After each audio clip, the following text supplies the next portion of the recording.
Good day, viewers and listeners, and welcome to the COVID-19 update for today, Wednesday, November 17, 2021. I am Godfrey Brooms. Soon we will be speaking with the Minister of Health, Dr. Frank Anthony, on the importance of COVID-19 testing and how the ministry is dealing with the issue of quarantine and isolation.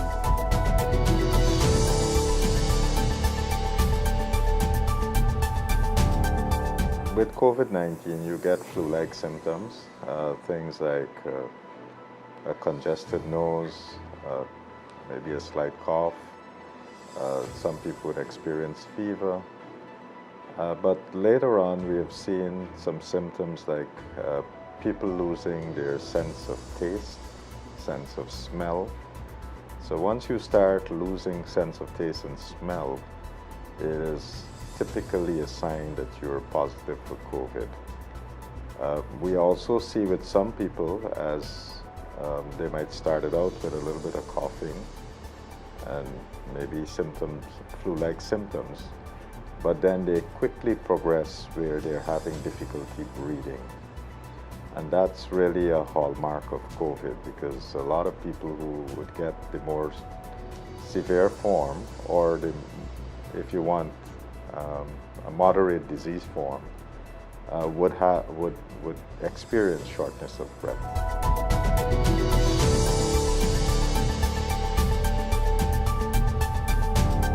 If you have been exposed to someone who is COVID positive, if you have been next to that person, you weren't wearing your mask or you weren't wearing your mask properly, then the likelihood that that person who is infected can transmit to you. If there was such an occurrence, then what you need to do is to quarantine yourself at home, and within, say, 5 days, you should get a PCR test done.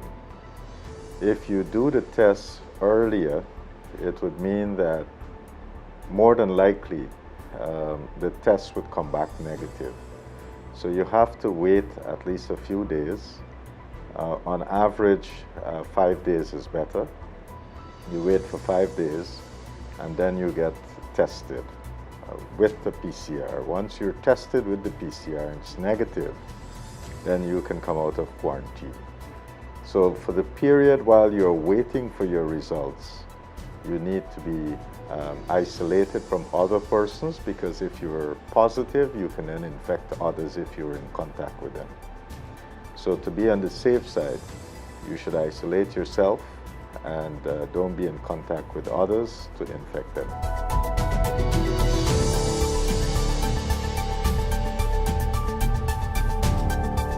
There's another aspect of this where there are reports of persons who maybe every 2 weeks they have become exposed to somebody.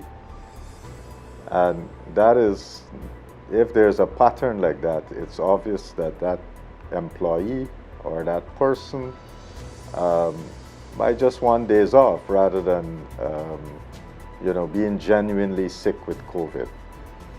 So some persons are exploiting the situation of claiming that they have been exposed to someone who has been positive for COVID, and that then can become very problematic. So we have to balance these two things, and I guess different workplaces would have to get policies where they can verify these reports from their employees.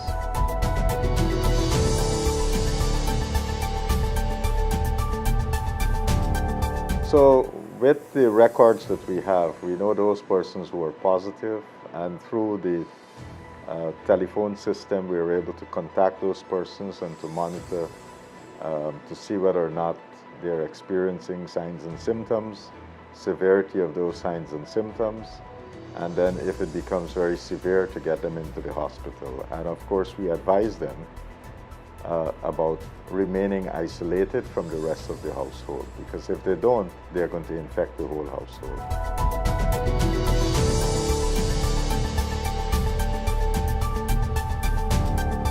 in some situations, yes, we can do that once it's limited.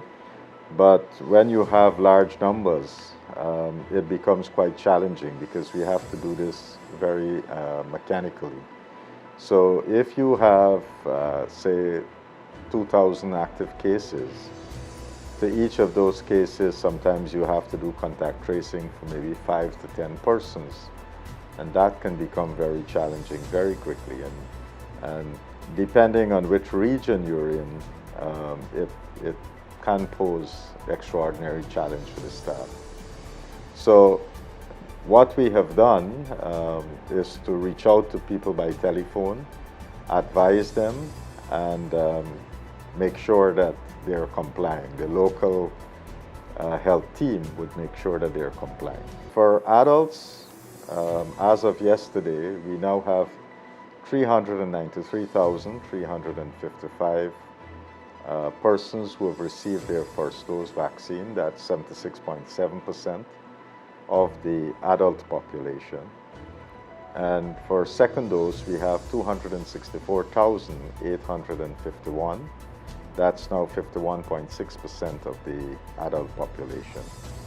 For persons between 12 to 17, that's moving quite slowly. So we have 28,501 person, that's 39.1%, and 19,693, which is about 27%, receiving their second dose. This has been the COVID-19 update. For more information, you can visit the Ministry of Health's website at health.gov.gy, DPI's website, dpi.gov.gy, or our social media platforms. Godfrey Brooms saying goodbye for now.